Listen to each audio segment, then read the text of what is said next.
Hello and welcome back to Pant commerce classes. देखिए class 11th का एक बहुत इंपॉर्टेंट चैप्टर है फाइनेंशियल स्टेटमेंट्स विद एडजस्टमेंट्स। इसमें हम आपको आज एक न्यूमेरिकल प्रॉब्लम कराएंगे और जिसमें कुछ बहुत ही इंपॉर्टेंट एडजस्टमेंट्स है, उनका ट्रीटमेंट आपको करके दिखाएंगे। इससे पहले हमने एक वीडियो पोस्ट किया था जिसमें हमने आपको जितने भी इंपॉर्टेंट एडजस्टमेंट्स हैं उन सबका ट्रीटमेंट बताया था। अगर आपने वो नहीं देखा था आप उसे क्लास 11 की प्लेलिस्ट में जाकर के देख सकते हैं। आज का जो क्वेश्चन है ये DK गोयल बुक का क्वेश्चन नंबर 3 है और इसमें कुछ इंपॉर्टेंट एडजस्टमेंट्स हैं, वो हम आपको करके दिखाएंगे। लेकिन आप क्या करिए, सबसे पहले आपके पास अगर बुक है DK गोयल तो आप उसे खोल लीजिए और तब साथ साथ आप क्वेश्चन को समझिए। ठीक है, फिलहाल क्वेश्चन मैं वैसे डिस्प्ले कर देता हूं और डिस्क्रिप्शन में हम इसका लिंक भी डाल देंगे, तो आप पहले एक बार क्वेश्चन देख लें, उसके बाद हम आपको क्वेश्चन करके दिखाते हैं।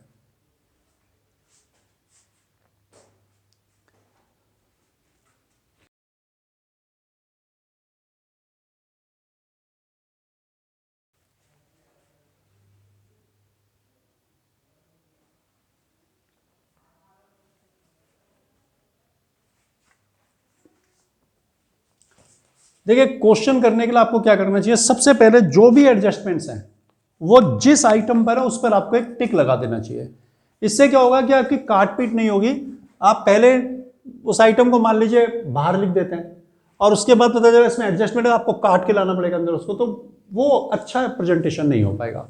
तो क्या करते हैं, हम पहले जितने भी एडजस्टमेंट है उसको हमने टिक कर लिया है, तो आपको पढ़ना होता है। जैसे इसमें पहला एडजस्टमेंट है कि private purchase amounting to 4000 have been debited to purchase account, तो परचेज पर एडजस्टमेंट है, परचेज पे एक टिक लगा देंगे। इस तरह से depreciate land and building and motor vehicle at 20%, उस पर टिक लगा दीजिए।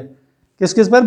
बिल्डिंग पर, लैंड एंड बिल्डिंग पर और मोटर व्हीकल पर। तो इससे क्या होगा, काट पीट से आप बच जाएंगे और प्रेजेंटेशन आपकी अच्छी बनेगी। तो देखिए हम आपको क्वेश्चन करके दिखा रहे हैं, एडजस्ट एक एक करके पढ़ते जाएंगे और जहां पर जिसकी प्लेस है वहां उनको प्लेस करते चले जाते हैं। सबसे पहला आइटम है कैपिटल, तो कैपिटल बैलेंस शीट में आता है, यहां हम लिखेंगे कैपिटल 30,000। अब देखिए कैपिटल के बाद है कैपिटल में बाहर क्यों लिखा, अंदर क्यों लिखा, सॉरी अंदर इसलिए लिखा है कि कैपिटल में तो हमेशा ही एडजस्टमेंट होता है। आप जो भी प्रॉफिट लॉस निकालेंगे वो वहां एडजस्ट होगा, तो इसलिए उसको ट्रीटमेंट करना, एडजस्टमेंट करना पड़ेगा उसमें। नेक्स्ट है ड्रॉइंग्स, तो आप लिखिए लेस ड्रॉइंग्स। ड्रॉइंग्स कैपिटल में से लेस होती है, 5000 दी हुई है, 5000 लेस कर देते हैं, 25,000 कैपिटल बच गई। आगे दिया हुआ आपको डेटर्स एंड क्रेडिटर्स। देखिए डेटर क्रेडिटर इकट्ठे लिख दिए और दोनों की वैल्यू डेबिट क्रेडिट में डाल दी, तो हमको पहचानना पड़ेगा कि कौन सा डेटर है कौन सा क्रेडिटर है। तो देखिए डेटर एसेट होते हैं, एसेट हमेशा डेबिट साइड में होती है, तो आप यहां लिखें डेटर्स। और डेटर्स पर देखिए एडजस्टमेंट भी है, तो आप ये 20,000 जो डेबिट वाली वैल्यू डेटर है उसको बाहर लिख दिया, अंदर लिख लिया अभी। यहां आप लिखें क्रेडिटर्स। क्रेडिटर्स क्रेडिट वाले होंगे, 10,000 वैल्यू है, इसमें एडजस्टमेंट नहीं है तो उसको आप सीधा बाहर लिख दें। इसके बाद है बैंक लोन। देखिए बैंक लोन एक लाइबिलिटी है और ये आप जो है लाइबिलिटी साइड में लिख दें।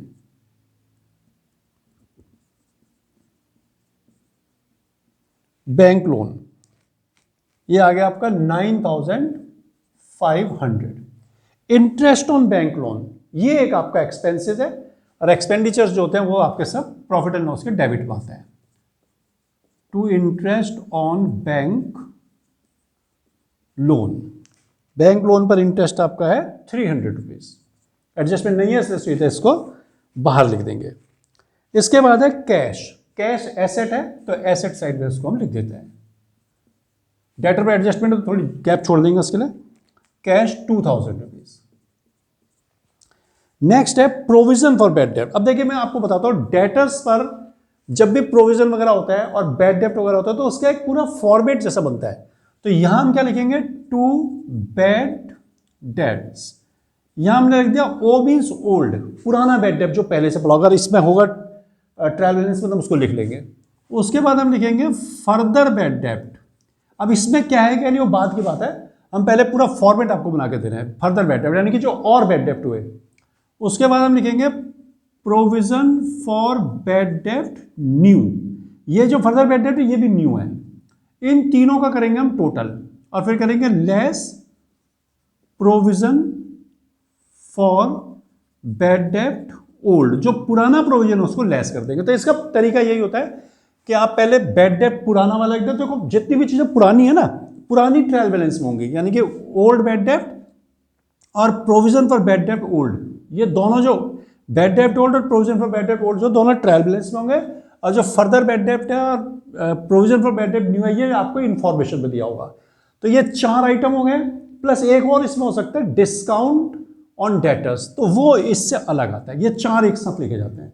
अब इसमें क्या है क्या नहीं क्वेश्चन के ऊपर डिपेंड है। अगर मैं कोई चीज नहीं होगी तो हम टिक कर देंगे, बाकी चीज लिख देंगे। फॉर्मेट बना लेना चाहिए इस तरह से। तो प्रोविजन फॉर बैड डेब्ट ओल्ड जो है ये आपको दिया हुआ है 700, तो इसको हम लेस कर लेंगे यहां से। इसके नीचे आ गया स्टॉक, तो ये स्टॉक जो आपका ओपनिंग स्टॉक है, ट्रेडिंग अकाउंट में यहां लिख देते हैं टू ओपनिंग स्टॉक, ये आ गया 6800। नेक्स्ट है मोटर व्हीकल्स। देखिए मोटर व्हीकल्स जो है ये एसेट होती है, तो इसको हम यहां लिखेंगे मोटर व्हीकल्स। इस पर एडजस्टमेंट भी है, तो 10,000 इसकी वैल्यू आप यहां लिख दें। बैंक, बैंक भी एसेट है, तो आप बैंक की वैल्यू भी एसेट साइड में लिख दें 3,500। नेक्स्ट है लैंड एंड बिल्डिंग्स। तो देखिए लैंड एंड बिल्डिंग भी एक एसेट है, यहां लिखते हैं land and building. Land and building की वैल्यू है 12,000 रुपीज। इसमें एडजस्टमेंट है तो हमने उसको अभी अंदर ही लिख लिया। बैड डेट्स, देखिए बैड डेट मतलब ये पहले से ही इसमें दिया हुआ था बैड डेट, तो ये आपका ओल्ड बैड डेट्स है, तो ये आपका लॉस होता है, तो लॉसेस जो है डेबिट साइड में आएंगे प्रॉफिट एंड लॉस के। तो बैड डेट हमने 500 रुपीज यहां लिख दिया ओल्ड के सामने, जो ट्रायल बैलेंस में होगा वो ओल्ड होता है। इसके बाद है परचेजेस एंड सेल्स। तो देखिए दोनों इकट्ठी दे दी, परचेजेस एंड सेल्स, और डेबिट पर क्रेडिट में वैल्यू लिख दी। पहले तो यही पहचानना पड़ेगा कि कौन सा वाला अमाउंट परचेज का, कौन सा सेल का है। तो आप यहां लिखेंगे परचेज और यहां लिखेंगे आप बाई सेल्स। अमाउंट कैसे पहचानेंगे? देखिए अमाउंट पहचानना बहुत आसान है। परचेज डेबिट में या क्रेडिट में, सेल डेबिट में क्रेडिट में, कहां पर ये आपको पता करना है, तो आप सिंपल क्या करेंगे जर्नल एंट्री कर लेवल में purchases account debit to cash या purchases account debit to XY। तो परचेज डेबिट हो रही है, तो इट मीन परचेज जो होगी डेबिट साइड में होगी। तो डेबिट वैल्यू जो है 66,000। परचेज में देखिए रिटर्न वगैरह हो सकता है, तो हम अभी इसको यही लिख देते हैं, नहीं होंगे तो बाद में अंदर कर लेंगे इनको। और सेल जो है आपका ये 1,10,000 रुपीज यहां लिख देते हैं। नेक्स्ट है रिटर्न्स। देखिए रिटर्न्स भी एक साथ दे दिए दोनों, उसी के नीचे रिटर्न्स हैं। अब इसमें भी मालूम करना है कौन सा रिटर्न किसका है, तो लेस रिटर्न यहां लिख देते हैं लेस रिटर्न। तो देखिए परचेज अगर डेबिट में, तो परचेज का रिटर्न तो डेफिनेटली क्रेडिट पे ही होगा, क्योंकि डेबिट डेबिट तो आपस में जुड़ जाएंगे, है ना। तो आप इसको क्या करेंगे, रिटर्न को जो क्रेडिट में रिटर्न दिया हुआ है 1,500, ये परचेज का, इसको यहां से लेस कर दें, और जो डेबिट में दिया हुआ है वो सेल का है, क्योंकि अपोजिट साइड में ही होगा रिटर्न। नेक्स्ट है carriage outward. Carriage outward sale से रिलेटेड होता है, और सेल से रिलेटेड एक्सपेंसेस आपको प्रॉफिट एंड लॉस में लिखने पड़ेंगे। कैरेज आउटवर्ड, कैरेज आउटवर्ड है आपका 2,500। नेक्स्ट है कैरेज इनवर्ड। कैरेज इनवर्ड आएगा ट्रेडिंग अकाउंट में। कैरेज इनवर्ड, अच्छा थोड़ा देखिए परचेज में एडजस्टमेंट भी है अभी एक, तो थोड़ा गैप छोड़ देते हैं इनके लिए। To carriage inward, carriage inward है 3,000 रुपीज। इसके बाद है salaries. Salaries profit and loss का आइटम है, तो हम यहां लिख देते हैं टू सैलरीज 9,000। देखिए इसके बाद है रेंट एंड, अच्छा सैलरीज में एडजस्टमेंट था, तो इसमें भी एडजस्टमेंट है to rent and insurance. Rent and insurance है 3,000 रुपीज। इस पर भी एक एडजस्टमेंट है, उसको भी कर लेंगे एडजस्टमेंट को। इसके बाद है एडवर्टाइजिंग। एडवर्टाइजिंग पर भी एडजस्टमेंट तो नहीं है, लेकिन ये प्रॉफिट एंड लॉस का ही आइटम है। टू एडवर्टाइजिंग, एडवर्टाइजिंग में आप लिख दीजिए 3,500। इसका नेक्स्ट है डिस्काउंट।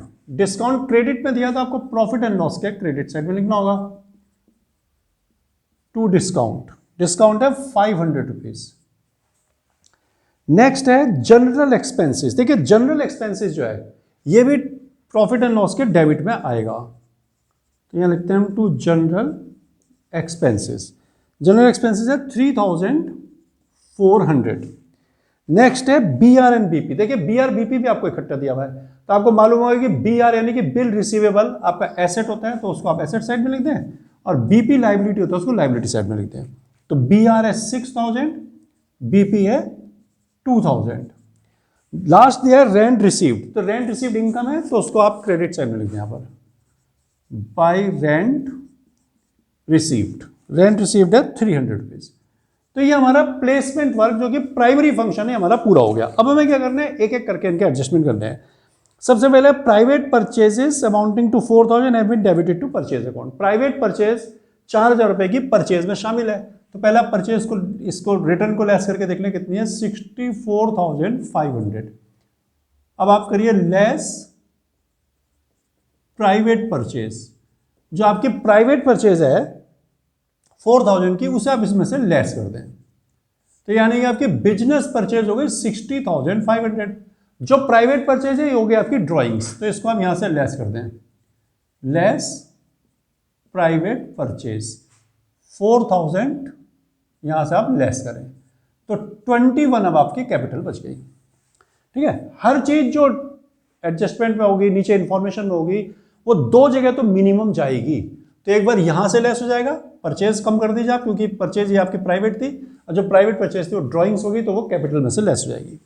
नेक्स्ट है depreciate land and building at 2.5% and motor vehicle at 20%। Land and building को 2.5% आपने डेप्रिसिएट करना है, तो आप करें less depreciation at the rate 2.1/2%, यानी 2.5%। तो 2.5% आप कैसे निकालेंगे, देखिए 12,000 है ना, तो आप इसका 10% निकालना, तो ये 1200 हो गया। 2.5% 10 का चौथाई हिस्सा है, तो आप 4 से डिवाइड कर दो, 300 रुपये आ जाएगा। तो 300 रुपये आपकी डेप्रिसिएशन 11,700। साथ साथ आपको मोटर व्हीकल पर 20% निकालनी है, तो आप लिखिए यहां पर less depreciation at the rate 20%। अब देखिए ये 10,000 है, तो इसका 10% हो गया 1,000, और 20 निकालना तो डबल कर दीजिए 2,000 रुपीज, तो ये आ गया 8,000। अब ये दोनों डेप्रिसिएशन आप प्रॉफिट एंड लॉस के डेबिट में लिख दें। टू डेप्रिसिएशन, देखिए जरा जगह कम है इसलिए हम जोड़ के लिख रहे हैं, अगर आप चाहें तो ऐसे लिख सकते हैं टू डेप्रिसिएशन, आप नाम लिख दें on motor vehicle and on land building.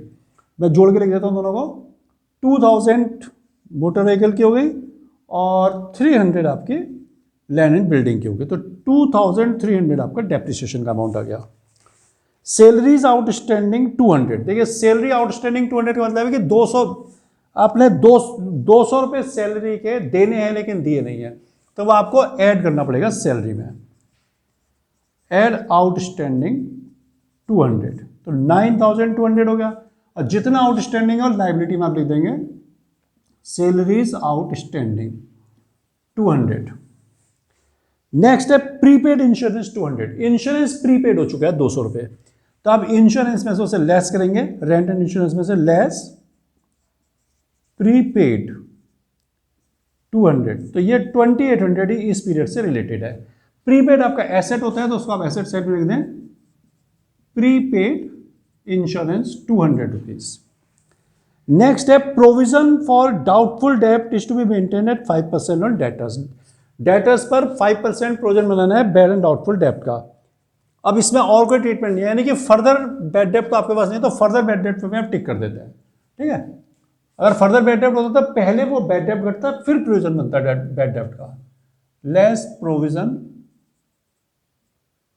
For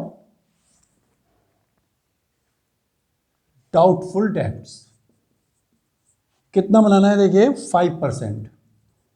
5% कैसे निकालेंगे आप, 20,000 है ना, अब एक जीरो हटाइए, ये 2,000 रुपये 10% हो गया, 5 10 का आधा होता है, तो आप इसको 1,000 कर ले हाफ करके, 19,000 आपके डेटर्स बच गए। ये 1,000 आप यहाँ न्यू प्रोविजन लिख दें, ये हो गया आपका 1,500, 700 लेस करेंगे तो 800। कभी कभी क्या होता है कि ये वैल्यू बड़ी होती है, ये 1,500 है, मान लो 2,000 होता तो आपको नेगेटिव आएगा, तो आप क्या करना है कि इस वैल्यू को 2,000 को यहाँ लिख देना, बाकी टोटल को इधर लिख देना, फिर लेस ना करें आप। देखिए इसके बाद दिया है क्लोजिंग स्टॉक 7,000 रुपीज़ है। क्लोजिंग स्टॉक को आप दो जगह लिखेंगे, यहाँ लिखिए बाय क्लोजिंग स्टॉक 7,000, और एक यहां लिखते हैं आप क्लोजिंग स्टॉक 7,000 रुपीज़। देखिए अब जितने भी एडजस्टमेंट इसमें दिए थे हमने सभी को ट्रीट कर लिया है। तब हम क्या करेंगे, इसका केवल सॉल्व करके आंसर निकालना बाकी है।